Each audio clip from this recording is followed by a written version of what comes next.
Bueno, vamos a iniciar nuestro cuarto programa dedicado a la participación política de las mujeres.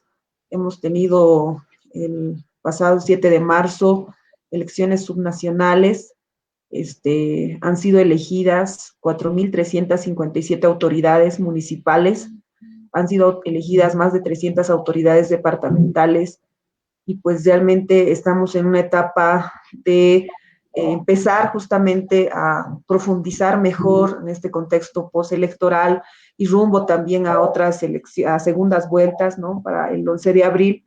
Pues es necesario reflexionar la participación política de las mujeres, es necesario dialogar en este espacio, ¿no? De las caras de llama de hoy 29 de marzo, ¿no? Y compartir con ustedes algunas ideas, algunas reflexiones y también cuestiones para debatir, ¿no? ¿Qué vamos a ir colocando sobre la mesa, ¿no? En principio, quiero agradecer el apoyo de Wilmer, la presencia de Sharol, Isabel, Briseida y Mayra, que nos acompañan, y seguramente en un momentito más va a estar también Koya, pues también sumándose a esta reflexión colectiva.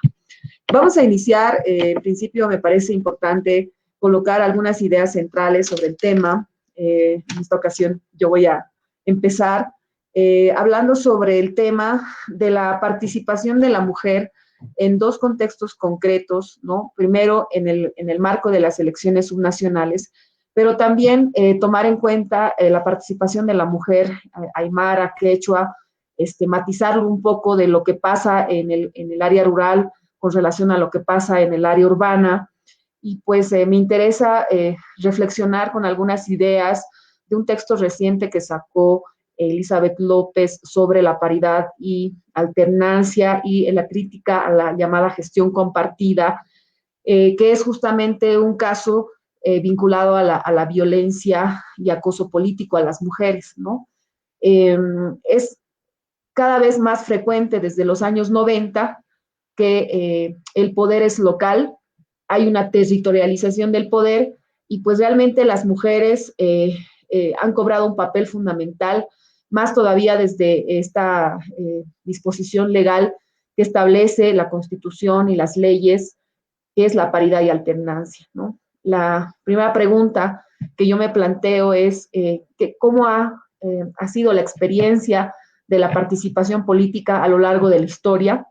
Tal vez Brisa nos va un poco a hablar sobre este tema, desde las experiencias locales. Tenemos ya una ley contra el acoso y la violencia política, la ley 243, que nace a partir de la violencia política que sufre una mujer, ¿no? Juana Quispe, ¿no? Asesinada, y que pues otra hermana justamente testimonia, ¿no? Toda esta crónica de lo que pasó, ¿no? Detrás de este asesinato y que hasta ahora está impune en la justicia, ¿no? Entonces, realmente es muy frecuente cada vez más escuchar la situación de violencia política de las mujeres en los municipios rurales, pero también de alguna manera en los municipios urbanos, ¿no? Más urbanos, digamos, ¿no? Porque también hay lugares donde están coexistiendo ambas. Eh, yo pienso que se dan dos fenómenos, siguiendo un poco la lectura que tiene Elizabeth. La primera es que para ser autoridad, una autoridad a nivel de una institución, de una entidad como es la alcaldía, pueden ocurrir dos cosas. Uno, que se ha llamado la masculinización del ejercicio político, es decir, que para ser autoridad, pues tienes que más bien como igualarte a los hombres y de esa manera vas a poder sobrevivir en ese espacio de la política, ¿no? Y esta masculinización de las mujeres en el poder, pues permite que las mujeres simplemente repitan las dinámicas de poder que se dan ahí, que son sumamente patriarcales y que en el momento en que la mujer deja de ponerse al servicio de la estructura de poder que esté imperante, pues realmente ya se constituye en un riesgo y ahí empiezan los actos de acoso político. Paralelo a esto, para que una mujer sea autoridad, también de alguna manera es subalternizada por los varones a cumplir tareas de autoridad que no son significativas y que no van a tomar decisiones reales en el campo que les toca trabajar como autoridades, ¿no? Un ejemplo de esto es que yo les comentaba en anteriores diálogos que habían hermanas que debían cumplir las mismas labores digamos, muy basada en roles de género, ¿no? Hacia las mujeres que se van a encargar de cuidar a los hombres del partido, de darles, digamos, comida, de hacer este tipo de cosas, ¿no? Y reproducir, ¿no? Estas mismas en el campo político, ¿no? También las causas de estas situaciones que muchas de las autoridades mujeres pues están muy condicionadas, ¿no? Por varios factores. Por un lado, por la gente del partido, quienes están en el espacio de poder, y por otro lado, la colectividad, que también es muy fuerte, es muy dura. Recuerden ustedes lo que pasó en Sipe en plena pandemia, cuando una alcaldesa estaba prácticamente, pues, fue secuestrada. No solamente había ahí una situación de violencia, digamos, colectiva contra ella en razón a su cargo por el tema del desayuno escolar, sino también de alguna manera por su condición de mujer, ¿no? Siento que es complicado hablar de esto, más cuando son alcaldesas, ¿no? Pero de alguna manera nos permite poner el dedo en la llaga y reflexionar qué es lo que está pasando o qué es lo que está aconteciendo en esos espacios, ¿no? También me parece importante pensar que las mujeres que llegan a cargos políticos de autoridades, en este caso de espacios subnacionales, ya han pasado por una larga carrera de cargos en diferentes espacios de organizaciones sociales, no sean gremiales, pueden ser vecinales, pueden ser de sindicato o de autoridad originaria, ¿no? Entonces pienso que también la participación política de la mujer está condicionado y es muy difícil llegar, ¿no? Hablaba con mujeres que me decían que ellas están en el cargo 15 años haciendo carrera, o sea, haciendo diferentes cargos de servicio desde vocal hasta espacios más grandes y que otras están pues cumpliendo todas esas obligaciones antes de poder acceder y que es bastante complicado llegar hasta ahí, ¿no? Tal vez Isabel Brisa nos puede matizar un poco más esto, pero que una vez que llegan ahí, pues hay una serie de trabas para el ejercicio de sus funciones, entre ellas, por ejemplo, pues este tema de que las mujeres finalmente, si no se acomodan a los intereses que imperan, si es una mujer que no cuestiona, que no coloca sus propias ideas, a lo mejor sí está ahí, pero si logra hacerlo, pues ya comienza a ser un riesgo, ¿no?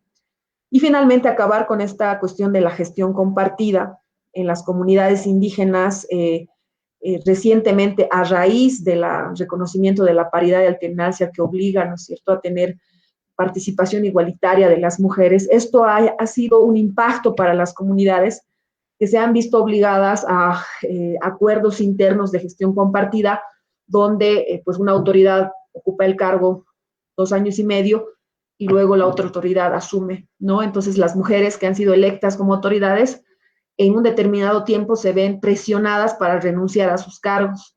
Entonces, fíjense que esto se da como una respuesta a la paridad y alternancia que se aplica en el área rural, en el contexto del campo, donde se dan estos acuerdos, pero también, de alguna manera, estos acuerdos son ilegales, o sea, vulneran derechos. Sin embargo, son acuerdos muy fuertes dentro de los espacios de las comunidades, de las organizaciones que están, digamos, fuertes en ese municipio, ¿no? Entonces, ahí pues hay todo un debate en torno al tema de la gestión compartida y finalmente el papel de la justicia en todo esto. No solamente de la justicia en términos generales, de la justicia ordinaria, vamos a decir, que pues no responde, no investiga, no hay casos donde hayamos escuchado que se hayan resuelto cuestiones de acoso y violencia política, no hay, es mínimo. De hecho, hay un cuestionamiento profundo a la ley 243 porque no hay mecanismos para que cumplan. Y tampoco hay en la justicia indígena de las comunidades unos mecanismos para proteger a las mujeres del acoso y la violencia política. termino con una experiencia de la hermana Marcela, que es una hermana con la que he trabajado en las acciones legales, en las luchas legales, y ella decía, yo he hecho 12 cargos a lo largo de mi vida, desde mis 14 años, y he llegado a ser cabeza de la Federación Provincial de toda la provincia Murillo, de La Paz, ¿no? Un cargo que está diseñado para hombres, y sin embargo yo como mujer lo he asumido. No me han dejado terminar mi gestión, y al terminar el cargo, en un congreso han decidido que en el estatuto se coloque que ninguna mujer más podía asumir ese cargo en la federación provincial, ¿no? Entonces realmente es un testimonio, y ella sigue siendo una líder, sigue luchando, pero vemos cómo asumir la cabeza de un sector que, entre comillas, pertenece a los varones, es muy difícil y muy complicado. Entonces pongo a ustedes la palabra, Sharol, Brisa y Mayra, pues para que sigamos dialogando estos planteamientos. Gracias, Bianca, por esa introducción. Sí, cuando nosotros planeábamos, mejor dicho, acordábamos tocar este tema, que creo que es vital discutirlo regularmente, yo tenía la impresión de que al mirar los datos íbamos a encontrarnos con números que iban a revelar por qué la participación de la mujer es limitada, ¿no? Que nos iban a dar luces sobre eso.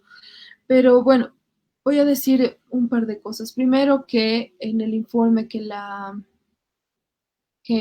el Tribunal Supremo Electoral ha hecho una vez pasadas las elecciones subnacionales, hay una cosa que observar, que en cuanto a la paridad, se han dado dos modalidades para la inscripción de candidaturas. La modalidad A era una de contemplar la paridad de forma vertical. ¿Qué quiere decir? Que si la candidata, si el candidato titular era hombre, entonces el suplente tenía que ser hombre. Y si la candidata titular era mujer, el suplente también tenía que ser mujer. Esa es una de las modalidades. ¿Por qué? Porque se había observado en otro comportamiento que cuando la candidata mujer era la titular, se la obligaba a renunciar para que el hombre asuma el cargo, ¿no? O si no se la obligaba a renunciar, lo que pasaba es que se cumplía con la norma en la inscripción, eh, pero no se la inscribía propiamente la candidata mujer. Entonces, por reglamento, porque ha incumplido con, no sé, algo de burocracia, entonces quedaba relegada y automáticamente asumía el candidato varón, que es sin embargo, si se aplica esta modalidad, siendo la candidata titular mujer y la suplente mujer también, entonces ahí se garantiza que esté una mujer en ese cargo. Las pasadas elecciones subnacionales no tenían solo esa modalidad, también tenían la anterior, que es la cruzada, que cuando hay un candidato titular hombre, entonces tiene que haber una suplente mujer y viceversa, para que se garantice de alguna manera la paridad. Hablaba con un amigo que se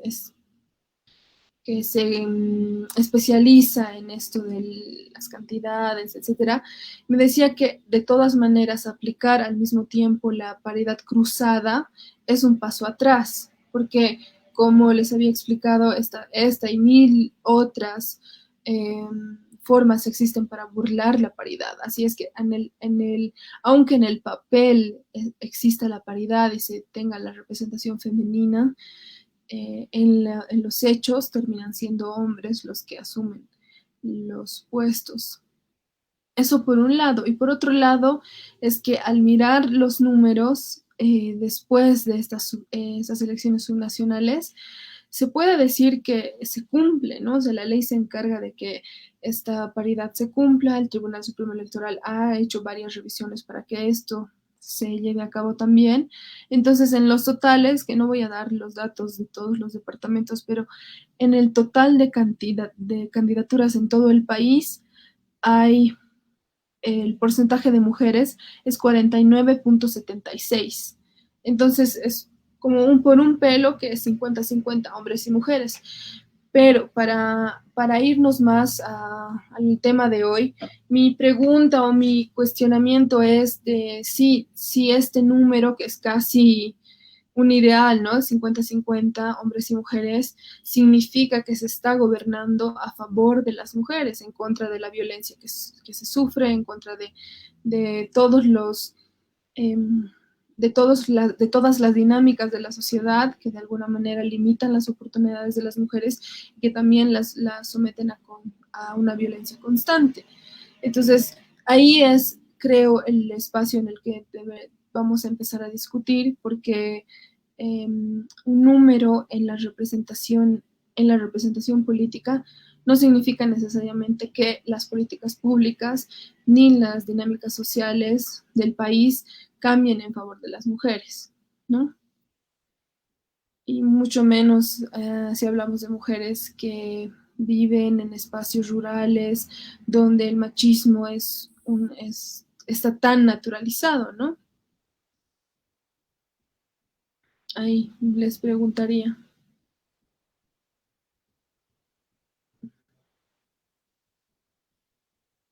Brisa.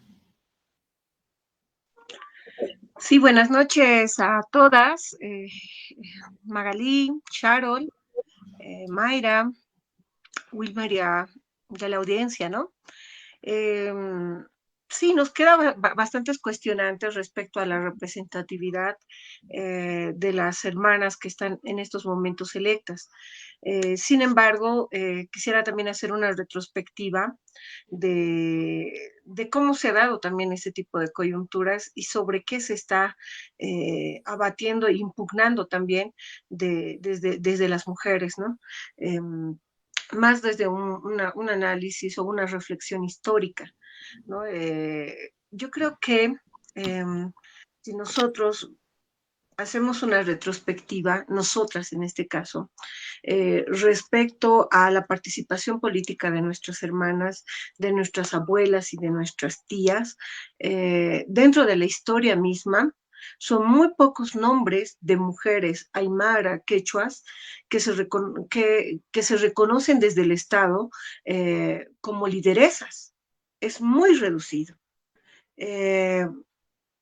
Muchas veces se utiliza a Bartolina Sisa, a Gregoria Pasa, para argumentar o justificar de que el liderazgo de la mujer aymara nativa, originaria, está siendo notado dentro de los procesos históricos. Pero ¿cuántos serían dos mujeres ante cientos y miles de mujeres que han estado dentro de esos procesos de lucha en diferentes territorios? Primer elemento. Segundo elemento, pese a esas circunstancias, también se ha visto dentro de la historia una reducción hacia las mujeres criollo mestizas dentro del proceso de la historia, también en el movimiento político e histórico, ¿no? Y ahí podemos observar a Juana Zurduy, Vicenta Juaristeguino, pero ya desde una posición de cierta forma acomodada dentro de la etapa republicana, pero siguen siendo como mujeres de manera reducida su parte. Tienen que ser realmente personas que hayan llegado a la llaga del patriarcalismo como para recién ser notadas, no como sujetos históricos, sino como amenazas en esa coyuntura. Y es por eso que se tiene escritos de ellas, tanto de las mujeres aymaras nativas y quechuas, y también de las criollo mestizas, porque llegaron a la llaga del patriarcalismo de esa colonialidad. Entonces, ahí vemos nomás de qué forma la historia ha sido parcializada desde una mirada patriarcal, muy reducida a las luchas de las mujeres y su reconocimiento en sí mismo. Y de paso tardío, ¿no? Sabemos que en los años 1900, mujeres como Adela Zamudio, desde una situación cómoda, ha tratado de pugnar también a este sistema patriarcal desde lo que ella hace, ¿no? Y hacía como poetisa. ¿No? Y se han ido formando círculos de protesta ante esta forma patriarcal de ejercicio del poder, porque eso es lo que se cuestionaba, el ejercicio del poder patriarcal marcado hacia un sector en la cual se subordine a las mujeres, ¿no? Entonces, si bien desde este grupo de mujeres acomodadas alfabetas ha habido esta forma de lucha también, en el caso de las hermanas, de nuestras abuelas y de nuestras tías, la lucha ha sido más constante, pero invisibilizada. Entonces, esta invisibilización, no solamente del esposo, no solamente de la comunidad, no solamente de este Estado patriarcal que no la reconocía como mujer, mucho menos como un ser humano, ¿no? Si recordamos a Gabriel René Moreno o a Nicome de Santelo con el darwinismo social, en los 1910 con sus escritos, las naciones nativas no eran considerados como seres humanos, mucho menos sentipensantes.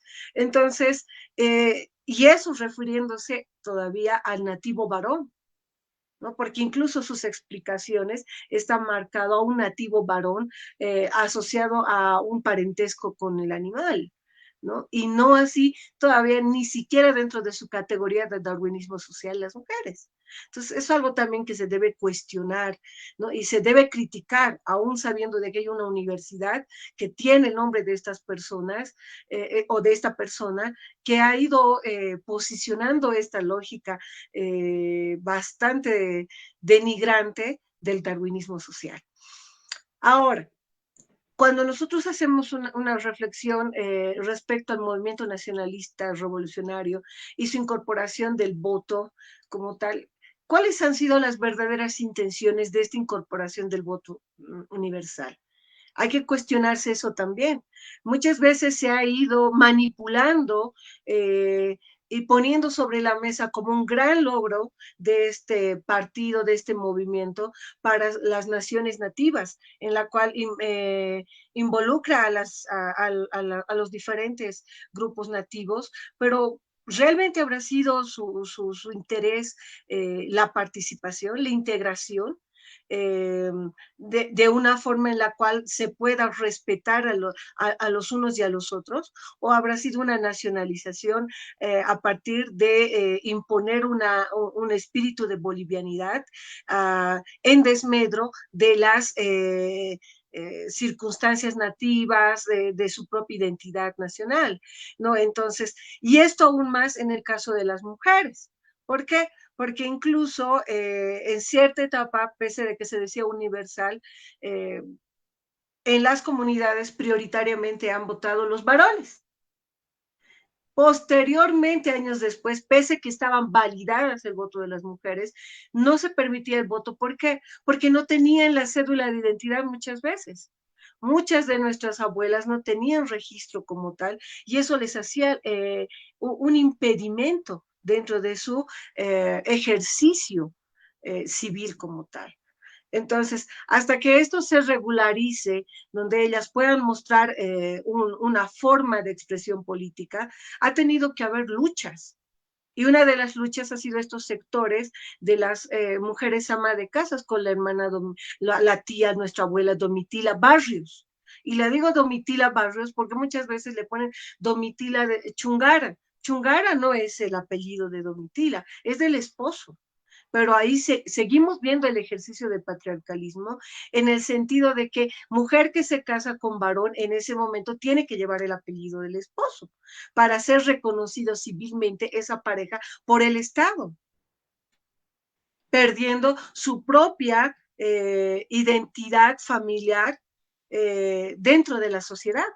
¿No? Y es por eso que muchas personas posicionan a Domitila Barrios como Domitila Chungara, ¿no? Entonces es importante hacer esa aclaración porque así muchas veces se ha ido invisibilizando las raíces de nuestras hermanas, de nuestras tías, de nuestras abuelas, ¿no? Entonces, el movimiento de amas de casa minero ha mostrado este vacío de que la votación dentro de las urnas a partir del 52 no ha subsanado en nada la representación y la participación política de las mujeres ya en esas circunstancias mineras, pero también aymaras, quechuas y nativas de la mujer morena.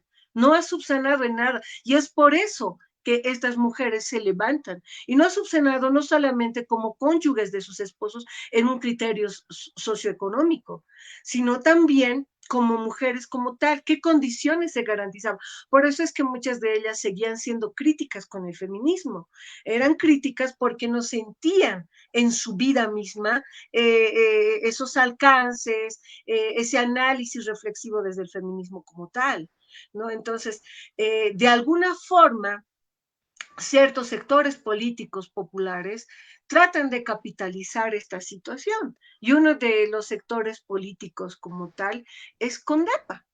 Condepa capitaliza este desconformismo de las mujeres, y es por eso que en las primeras elecciones que se lanza este partido político, la mayor cantidad de votantes que tiene este partido político eran mujeres.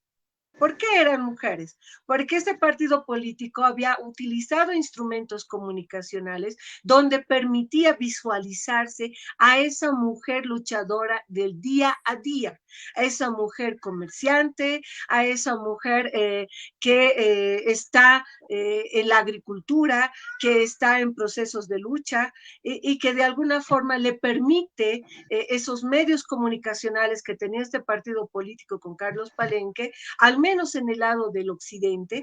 Sabemos que hay no ha sido una votación unánime a nivel nacional en la participación Oriente-Occidente, pero al menos en el lado del occidente ha habido una votación muy interesante del voto femenino hacia este partido político, precisamente por permitir la participación o ser la voz dentro de estos medios comunicacionales y verse el rostro aymara, quechua, el rostro moreno de esta mujer luchadora día a día, ¿no? Entonces, esta capitalización de este partido político permite, ¿no?, la incorporación dentro del escenario político a mujeres como Remedios Loza. O sea, de ascender a una situación no solamente comunicacional, sino también a ser una persona, una mujer, o reflejar una mujer política cuestionante, crítica de un Estado, ¿no? De un Estado que tenía ciertas, bueno, que tenía muchas falencias saliendo después de lo que fue la dictadura, ¿no? Entonces, la representación de Remedios Loza ha sido sustancial para que muchas mujeres se sientan empoderadas, muchas mujeres nativas, muchas mujeres aymaras, muchas mujeres quechuas, para decir, yo sí puedo hacerlo. También el empoderamiento ha sido muy importante porque el relacionamiento en la comunidad bajo un sistema patriarcal no permite que las mujeres se empoderen porque han asumido y han naturalizado relaciones patriarcales como que la mujer tiene que estar sí o sí de ama de casa o se encarga de manera directa de la crianza de los hijos y no como una responsabilidad compartida. Entonces, esos han sido elementos importantes para también reflexionar en esta segunda etapa de la representación de mujeres en el gobierno del movimiento al socialismo, donde por varios años se ha jactado de que ha habido la mayor incorporación de representación de mujeres, tanto en el gabinete ministerial como también dentro de las asambleas plurinacionales y lo demás, ¿no? Entonces, ahí habría que ser críticos cuánto se ha avanzado desde las primeras representaciones, como la hermana, la abuela Remedios Loza, hasta actualmente, cuánto ha sido el avance con estas representaciones. En algún caso, incluso el señor Evo Morales mencionaba de que había mayor cantidad de un gabinete ministerial de mujeres que de varones, pero eso cuánto ha servido en condiciones de género, en condiciones de igualdad y de representatividad. Lanzo esas preguntas. Muchas gracias, Brisa. Justamente me pregunto, desde la participación de Remedios Loza en la escena política, ¿cómo podemos nosotros, no sé si nos corresponde hacer esa valoración, pero por lo menos hacer un parteaguas con relación a la participación política de las mujeres en la actualidad? Y tal vez matizar eso con dos participaciones. decían, saludos desde Argentina, Marcelo Fabián, precisamos una civilización feminista donde el rol de las mujeres negras e indígenas sea central. Un gusto oírlas con tan potentes relatos. Jonathan dice que las mujeres no eran tomadas en cuenta en el imperio incaico y el machismo siempre ha existido. ¿Qué dices, Mayra, para un poquito ver esta situación de la participación política de las mujeres? Bueno, recientemente este año nosotros en el país estamos con elecciones desde el año pasado con las nacionales, este año con las subnacionales. En las subnacionales concretamente podemos ver, ¿no?, lo que Sharon ya destacaba en cuanto al informe del tribunal, que estos informes en números se ven casi perfectos, ¿no? Como hay representación de mujeres, hay participación, la ley de paridad se cumple, tenemos como el 49 punto tantos de mujeres que están participando, que han sido elegidas, ¿no? De hecho, al momento de inscribir los partidos políticos a sus representantes, candidatos, candidatas, si no cumplen con esta ley, este trámite se les rebota, les dan un tiempo para que puedan subsanar, etcétera, etcétera. Entonces, en teoría y en papeles se cumple, ¿no? Y si nos vamos solamente a números, nos vamos a encontrar con esos números que están en ese informe y que parecen perfectos, pero que en la realidad y en lo concreto no son así, ¿no? Eh, por ejemplo, sin ir más lejos, dentro de las alcaldías, en la subnacional, en las principales ciudades urbanas, que serían 9, 10 si contamos a la ciudad del Alto más como una ciudad con bastante población. Solamente tenemos 2 mujeres que han sido ya electas como alcaldesas. La compañera en Cobija, Ana Lucía Reis y Eva Copa. Los demás son hombres. En las, bueno, tenemos alrededor de 300 y tantas alcaldías, pero tomando estas como de las ciudades más grandes, ¿no? Y más nombradas. Entonces, ¿hasta dónde es real esos números que nos plantean, ¿no? Que en un informe se pueden ver, como les digo, se pueden ver muy perfectos y muy todo lo que quieran. En lo que señalaba mismo la Sharol, cuando se da esta posibilidad de hacer un nombramiento vertical, cuando yo titular tengo mi suplente que también es mujer, precisamente para que no se ejerza violencia sobre mí y presión política para hacerme renunciar y que el suplente, que es hombre, al final termine subiendo y esta ley de paridad se vaya al tacho. En ese sentido, la ley 243 tampoco se cumple. Es una ley que igualmente no está sirviendo de gran cosa. Hay muchos casos de violencia, de acoso político que no han sido resueltos y hasta el momento no tienen justicia, ¿no? Entonces, vemos todavía cómo en la realidad, en lo concreto, la participación política de las mujeres en este escenario de nacionales o subnacionales no se cumple, no es real, no es una representación real. Puede ser legal, pero ni siquiera es legítima porque los partidos políticos son manejados por hombres en su mayoría, quienes van nombrando quiénes van a ser y por qué van a ser. Entonces los hombres nunca van a poner, o estos líderes de partidos políticos, nunca van a poner a una mujer que les vaya a cuestionar, les vaya a fiscalizar, les vaya a controlar o realmente vaya a ejercer su cargo. Van a poner a alguien que sea funcional a lo que ellos necesitan, a lo que ellos están buscando, que es este ejercicio de poder, como lo señalaba Brisa, si no me equivoco, este ejercicio del poder tan masculino, donde siempre va a primar el hombre y lo que se quiera tener, ¿no? Entonces, en ese sentido, y leyendo el informe y viendo realmente cómo se dan toda la historia en nuestro país, la participación de las mujeres en la política todavía no es real, lamentablemente, ¿no? Y no creo que sea porque no haya mujeres que realmente puedan dar la talla, sino que estamos todavía bajo un sistema bastante machista, patriarcal. Entonces no va a dejar que mujeres puedan ejercer su poder real. Se van a encargar de eliminarlas, a silenciarlas, no solamente metafóricamente, como hay que aislarla, no le den palabra, no le den palestra, sino que textualmente eliminarlas, porque son mujeres que estorban, son mujeres que cuestionan. Entonces no se les va a dejar llegar a permitir que ejerzan su poder real, ¿no? Eso es lo que he podido leer, palpar en todo este tiempo y hacer la lectura de todo lo que ha significado esta movida en las nacionales, en las subnacionales.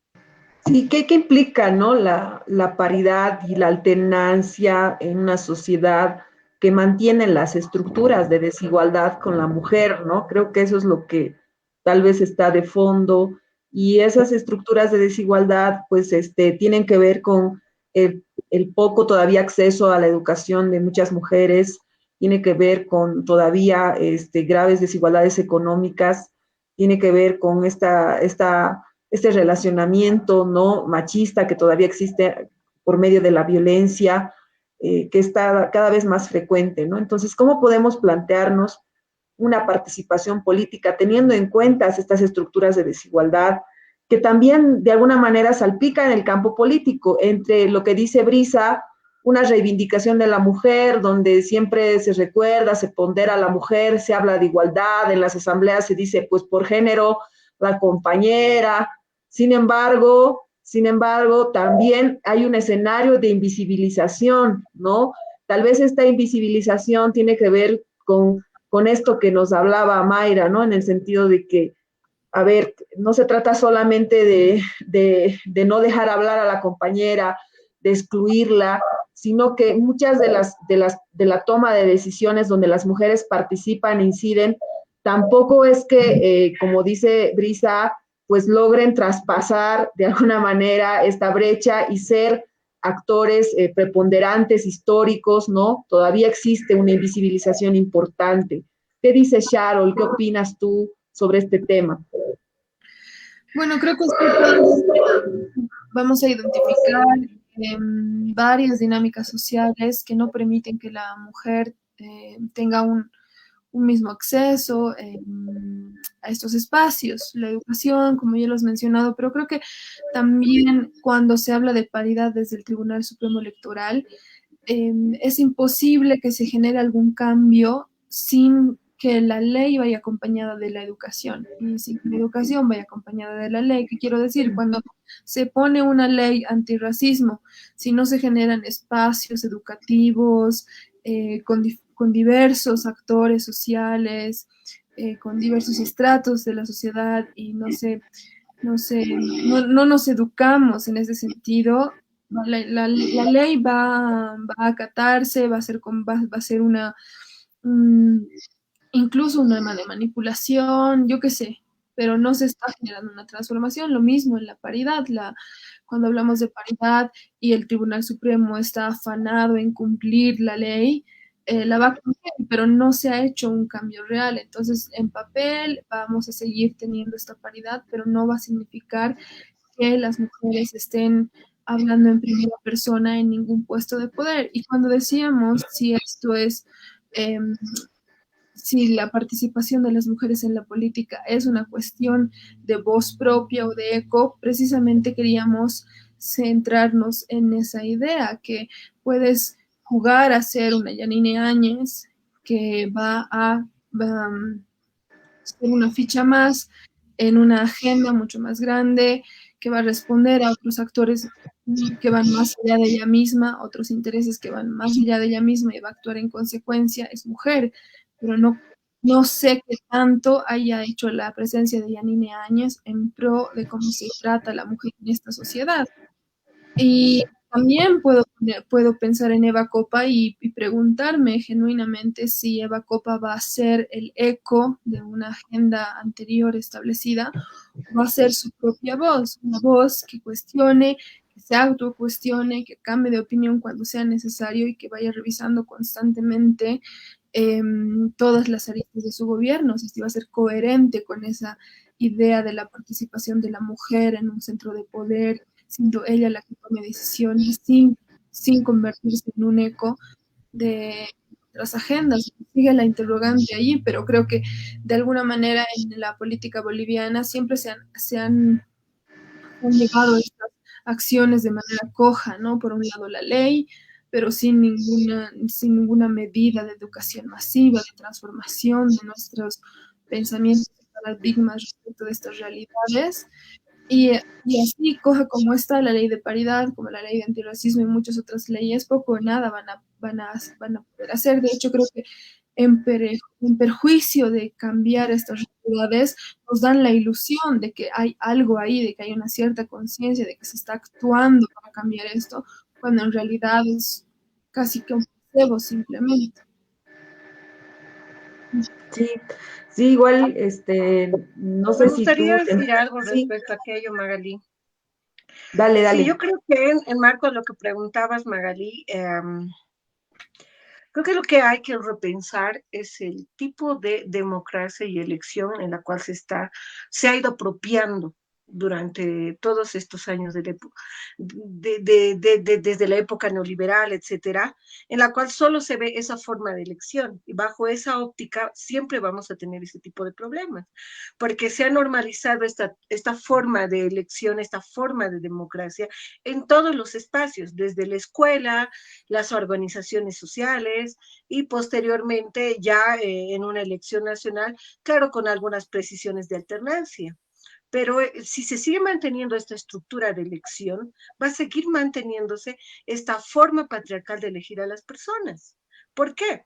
Porque si hacemos una reflexión desde los pequeños espacios etarios, el pequeño espacio etario es la escuela, el segundo espacio etario es la universidad. Veamos cuántos espacios o cuántas representaciones de centro de estudiantes, asimismo de la representación universitaria nacional, son mujeres. Hasta el momento son varones los que están en la representación, tanto en el caso de las FULES o como también en el caso de la CUB. Vamos a la etapa de educación superior. Lo mismo pasa con muchas organizaciones sociales. Relacionados a la educación o diferentes profesiones. Entonces, si somos críticos y críticas respecto a aquello, es porque se sigue manteniendo esta estructura de elección, de tipo de elección, en la cual de alguna forma garantiza este patriarcalismo. Entonces, y al garantizar este patriarcalismo, va a desplazar y invisibilizar los cuadros, el liderazgo de las mujeres. No olvidemos que las mismas Bartolinas, la organización de Bartolina César, surge a partir de esto también, de que ellas han sido discriminadas dentro de sus procesos de liderazgo en la CSUCB. Entonces, por influencia de ONGs, organismos como tal, surge esta organización en los 80, pero precisamente porque ha habido una discriminación dentro de la CEDSUCB que supuestamente les representaba como sector campesinado, representaba a hombres y mujeres que viven de esta actividad agrícola, pero que al final no han sido representadas y han tenido que crear su propio instrumento organizacional. Ahora, desde el momento que fue creado hasta el momento que estamos en el 2021, realmente esta organización, ahí va las preguntas también, ¿cuánto ha ayudado para el fin con el cual ha sido creado? ¿O es que también ha sido sumergido dentro de este proceso de patriarcalización? No olvidemos que incluso ha habido una fuerte campaña incluso contra la hermana Secundina Flores por haber denunciado cierto patriarcalismo dentro de un sector político en la cual estaba militando esta organización o está militando esta organización social. Y lo propio pasa en las organizaciones sociales, las juntas vecinales. Veamos la representación de juntas vecinales, que es el otro primer espacio cuando surgen las nuevas familias, su representación vecinal. hay una gran limitación a la representación también de mujeres. La señora Fanny Mina ha denunciado muchas veces este patriarcalismo cuando ella ha sido presidenta de la FEJUVE del Alto. Este patriarcalismo viniendo no solamente de sus compañeros de representación de las juntas vecinales de la ciudad del Alto, dentro de su directiva, sino también de una situación política donde debería haber una coordinación. No había una coordinación, sino había una forma de imposición en la cual ella cuestionaba mucho porque esa imposición estaba con tintes patriarcales. O sea, incluso para ella, el lograr ser una representación del sector del Distrito 5 de manera distrital y lograr ese espacio de representación dentro de la FEJUVE del Alto, que no es nada menor dentro de sistemas de representación y a nivel nacional, por ser una ciudad que incluso puede ser 3 veces más un departamento, ¿no? En términos demográficos. Entonces, ahí vemos que las personas las mujeres en este caso, que han logrado pugnar, muchas veces las han ido eliminando con este sistema patriarcal desde los mismos hombres, pero también desde mujeres que son funcionales a estos hermanos que están allí, como mencionaba Mayra, ¿no? Y lamentablemente, esto se está reproduciendo en diferentes tipos de instancias, ¿no? Muchas mujeres hemos sufrido aquello. Yo misma he sufrido aquella situación en mi junta vecinal como vicepresidenta. Ponen en balanza a un varón y una mujer, incluso un varón siendo vocal, para desplazar a la otra representación. Entonces, esto es denigrante, ¿no? Es denigrante porque no te ponen en balanza por criterios de capacidad o cualidad, de trabajo, de liderazgo, simplemente por criterios de patriarcalismo, porque ha sido tan enraizado aquello desde el espacio escolar, familiar, porque aún hay familias que siguen reproduciendo ese patriarcalismo en sus hijas, en sus hijos. Y como maestra lo denuncio también, porque veo que, por ejemplo, como maestra de física química, hay muy pocas estudiantes, señoritas, que tengan el espacio, por ejemplo, o el apoyo para el estudio en electrónica o en ingeniería por los papás, pero más tienen apoyo los hijos. Entonces, ahí también se ve una forma implícita de este patriarcalismo, de este machismo, ¿no? Entonces, desde espacios tan reducidos que puede ser la unión familiar, hasta organizaciones sociales donde una es una participación y en una situación de organización política, todo es consecuencia de este proceso como tal. Entonces, creo que lo que habría que criticar también es el sistema como tal, este sistema de elección, cuánto garantiza, cómo cambiamos, que no solamente sea paridad, alternancia, cómo se logra que esto se penetre dentro de las mismas organizaciones sociales. Un ejemplo claro, la representación de comerciantes a nivel departamental está por años a cargo de un hombre, cuando la mayor cantidad de comerciantes son mujeres, y un hombre que no solamente está 1 año o 2 años de gestión, ya está en representación 20, 10 años, y lo mismo pasa, por ejemplo, en el magisterio. Muchas veces se le invita a ciertos varones de liderazgo, pero no se visualiza otros liderazgos. Solo se ha ido, por ejemplo, visualizando a la señora Vilma Plata. Entonces, no hay otras maestras lideresas, no hay otras maestras críticas ante una situación de desmedro educativo, o solo serán el señor José Luis Álvarez, y así podemos ir mencionando bastantes sectores, y así podemos ir mencionando cada una de nuestras experiencias, porque incluso, como mencionabas tú, Magali, no puede ser posible que para muchas mujeres, como la hermana que has mencionado del sector específico, haya tenido que pasar 15 cargos, y para otros hermanos solo haya pasado 2 cargos, e incluso están como candidatos políticos y tengan más privilegios a representaciones nacionales y departamentales. ¿Dónde está la cualificación del liderazgo y del cuadro como tal de las personas? Entonces, eso debe ser cuestionado. Nosotras, o al menos mi voz, no está pidiendo de que una mujer sea insertada porque tenga que ser insertada. Más al contrario, somos críticos a aquello. No somos críticas porque muchos varones han hecho eso. Sí. Es como por decir, hay que incorporar a una mujer. Bueno, entonces incorporamos al mal menor, aquella mujer que no es crítica. No es eso, sino de que aquella mujer que es incorporada, independientemente de su razón étnica, porque ahí también se ha utilizado mucho la representación étnica, al decir, tiene que ser una mujer nativa. No tiene que ser una mujer nativa. Tiene que ser una mujer que demuestre las capacidades. Y hay mujeres nativas que muestran las capacidades, pero son eliminadas por las otras mujeres y por los otros varones que los consideran como amenazas. Pero hay un tema, Brisa, yo estoy de acuerdo contigo, sin embargo me pregunto, ¿cuál sería la alternativa? ¿Cuál sería la alternativa? Y digo esto y también para dialogar con Mayra, porque, por ejemplo, en el chat nos dicen, Jonathan, en la cultura aymara predomina la filosofía del chachahuarmi, es decir, el hombre sin ayuda de la mujer no es nada y viceversa, la mujer sin hombre no es nada. El hombre y la mujer en la cultura se complementan.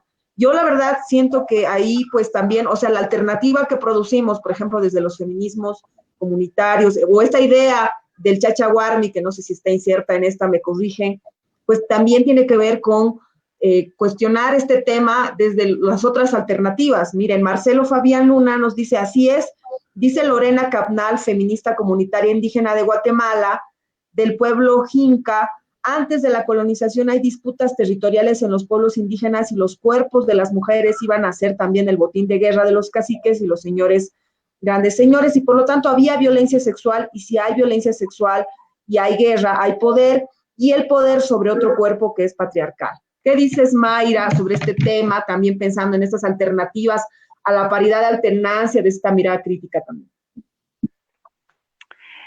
Yo creo que tenemos que ser muy críticas y críticos respecto también a esto de romantizar la cultura. Yo siento que esto del chachahuarmi se ha utilizado muchas veces para, entre comillas, camuflar esta suerte de tutelaje que cae sobre las mujeres.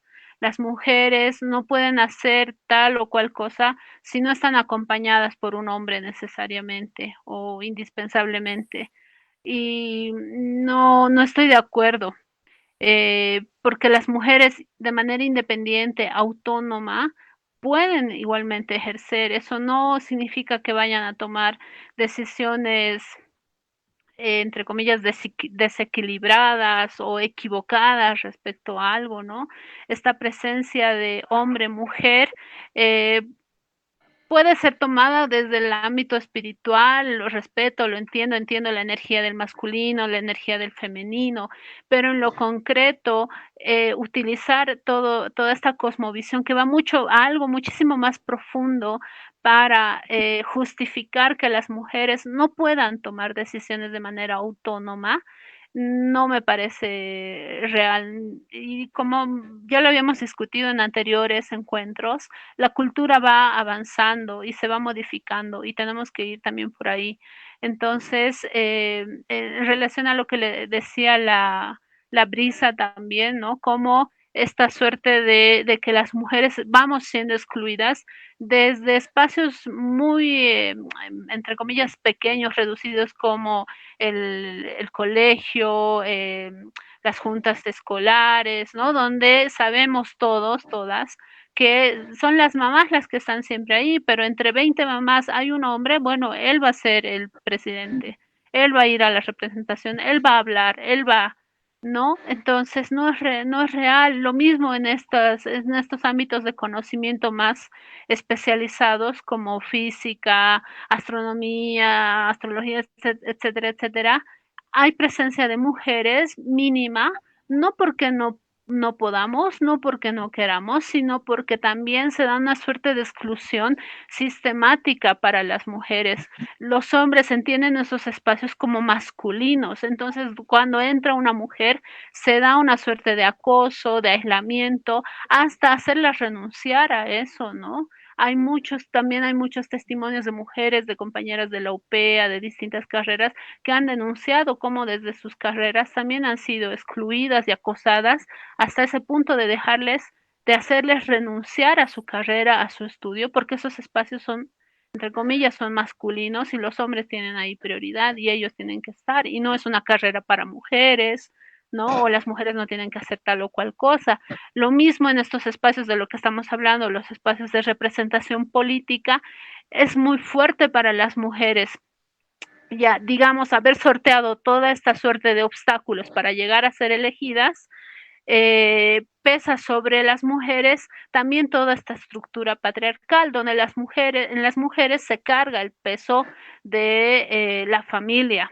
Entonces, mujeres que además de ser concejalas o asambleístas, etcétera, son madres de familia, se les va a hostigar siempre con el tema, ¿y dónde están tus guaguas? ¿Y por qué estás aquí trabajando? ¿Quién está cuidando a tus hijos, a tus hijas? ¿Cómo les vas a abandonar? ¿Qué vas a hacer? A las mujeres siempre se les va a cuestionar sobre eso, ¿no? Que estás abandonando a tus hijos por política o no estás haciendo tal cosa por política, ¿no? Y se les limita muchísimo a eso. En cambio, los hombres no, los hombres pueden tener 4 o 5 hijos y les puede valer y pueden estar ahí participando sin ningún tipo de cuestionamiento. Nadie, a ningún hombre político, asambleísta, concejal o lo que fuera, le va a preguntar, ¿y dónde están sus hijos? ¿Quién les está cuidando? Nadie. En cambio, a las mujeres que están en estos cargos de política siempre se les va a cuestionar. O el otro punto, si no tienen hijos, igualmente mira, tienes tantos años y te estás dedicando a la política, te estás quedando solterona, ¿no? Entonces, por uno o por otro lado, siempre se nos va a cuestionar todo, se nos va a presionar para responder a esta estructura patriarcal. Entonces, tenemos que cuestionarnos todo, desde lo más pequeño, como decía la Brisa, desde estas juntas escolares, vecinales, etcétera, hasta estas tan grandes que pueden ser asamblea, congreso, etcétera, etcétera. Sí, sí, fíjense que tenemos apenas 5 minutos para terminar. Yo les sugiero darnos un minuto para hacer un cierre, así como redondear ideas. Y en particular retomo lo que dice Mayra, porque, y voy a volver a la palabra invisibilización. Tal vez esa no es la palabra, pero sigo con la idea de Brisa en el sentido de que sí se reivindica a la mujer. Es un momento de mucha reivindicación a la mujer en el campo político, pero al mismo tiempo es un momento de ocultamiento de esa cruda realidad que estamos viviendo en el ámbito político, de estas pequeñas exclusiones que también se transforman en grandes exclusiones. Todo lo que esto ya ha sido relatado por Brisa, Mayra y también matizado por Sharon, en el sentido de que, bueno, no es suficiente la paridad de alternancia, no es suficiente quizá ser críticas también con el Chachaguar. Entonces vayamos cerrando quizás sobre este tema, no siguiendo nuestro título, este tema de la voz propia y el eco en el que se mueve la mujer. Un minuto, por favor, vamos a controlar. Gracias, Sharon. Tienes la palabra. Gracias, Magali. Bueno, ya se ha dicho mucho de las razones y de las dinámicas que no permiten que las mujeres se abran más espacios, uno de ellos el político. Creo que la realidad de la mujer en este ámbito político no va a ser diferente a otros espacios profesionales, ¿no? La misma realidad se arrastra, pero me parece que esta condición de tener una voz propia, una mirada que critique, que analice, que actúe desde este cuerpo de mujer, también va a depender de que las mujeres no tengan que sobrevivir en espacios políticos, o sea, que no tengan que sobrevivir a toda costa o a cualquier precio, y que ese precio muchas veces sea su mirada autónoma e independiente. Entonces, lo que quiero decir es que no tengan que quedarse en ese puesto para ser la figura, el títere o la extensión de alguien más. En la mayoría de los casos es un hombre, ¿no? Eso. Súper, Brisa.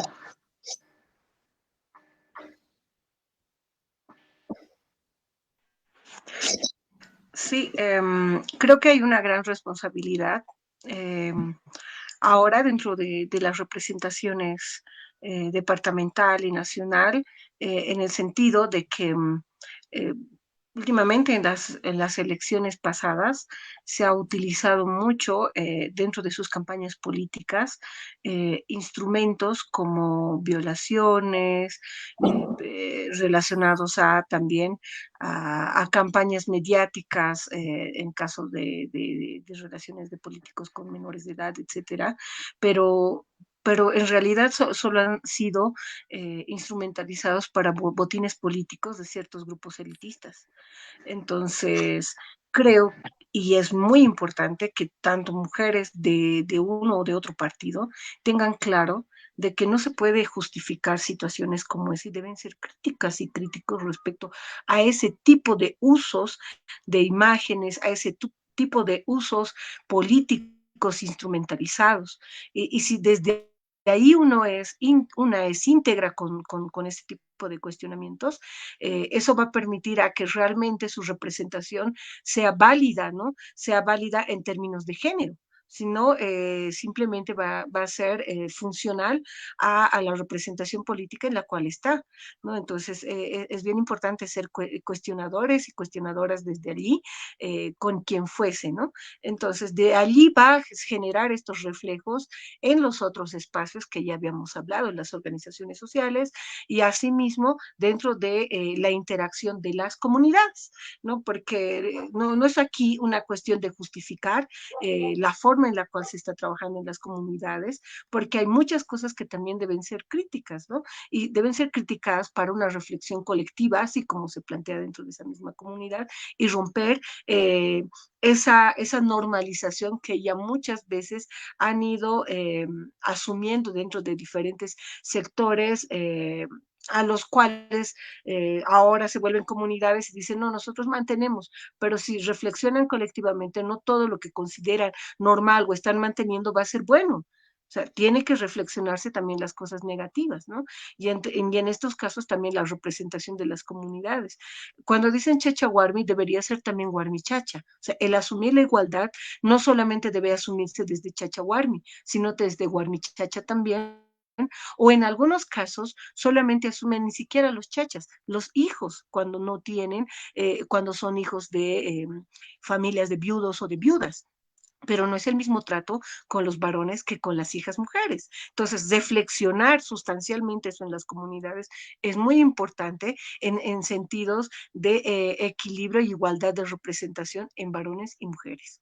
Y bueno, yo creo que este tema nos da más en el sentido de reflexionar también desde nuestras comunidades, desde mujeres aymaras, desde nuestra representación social, en los otros programas que seguro aterrizaremos mucho más específicamente, sobre todo, por ejemplo, con el Chacha Guarmi y el Guarmi Chacha y todas sus particularidades que al menos hemos ido conociendo en diferentes sectores.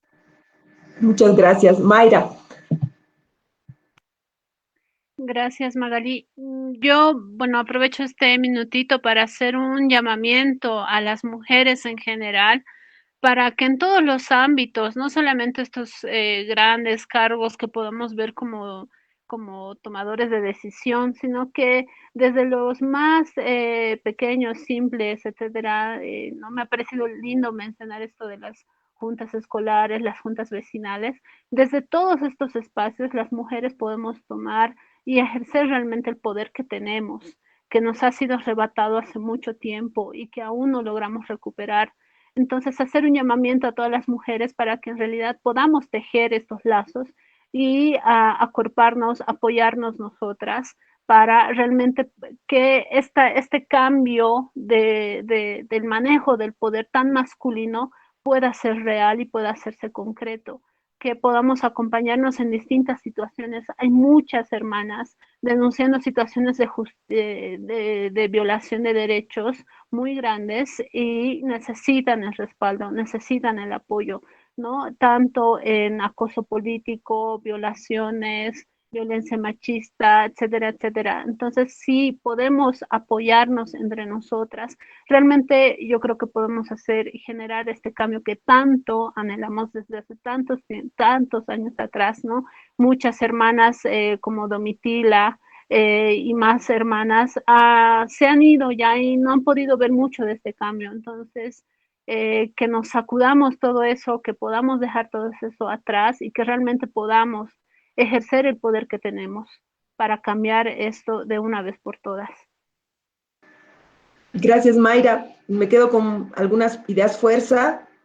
Evitar el uso político de las mujeres, desde el sindicato más pequeño hasta el partido político más grande, evitar ese abuso, como dice Sharon, transformar, ¿no? Dar unas condiciones legales, unas condiciones políticas que permitan a las mujeres un ejercicio político de ejercicio del poder real, que el hecho de que reclamemos el tema de la violencia política y de género no significa colocarnos en una postura de, digamos, arriesgar o poner en riesgo el poder político de los hombres, ni mucho menos, sino se trata desde el punto de vista de la liberación india, de la liberación de los trabajadores, hacer este entrecruzamiento, este diálogo de las luchas de las mujeres con las luchas de los hombres, de los trabajadores, de esto que dijo Sharon contra el racismo. Yo creo que es fundamental, como dice, despejarnos, o como decía la Mayra, ¿no? Sacudirnos de todas estas ideas. Realmente han quedado muchos comentarios y en parte muchos con esta idea de que, bueno, el género es occidental y todas estas cosas, y nos damos cuenta que ahorita la situación es muy complicada, que vivimos estructuras de desigualdad, que le cobran mucha factura a las mujeres y sentimos que pues vale la pena haber tocado el tema. Muchas gracias por habernos escuchado, por haber reflexionado colectivamente en este espacio de las caras de llama, y pues a seguir trabajando, seguir también debatiendo estos temas. Esperemos que toda la audiencia que nos ha seguido hoy también nos acompañe el próximo lunes en el mismo horario con otro tema pues a debatirse en esta coyuntura que estamos viviendo, no solo en Bolivia, sino en Latinoamérica, que nos atraviesa constantemente. Un abrazo a todos y muchas gracias.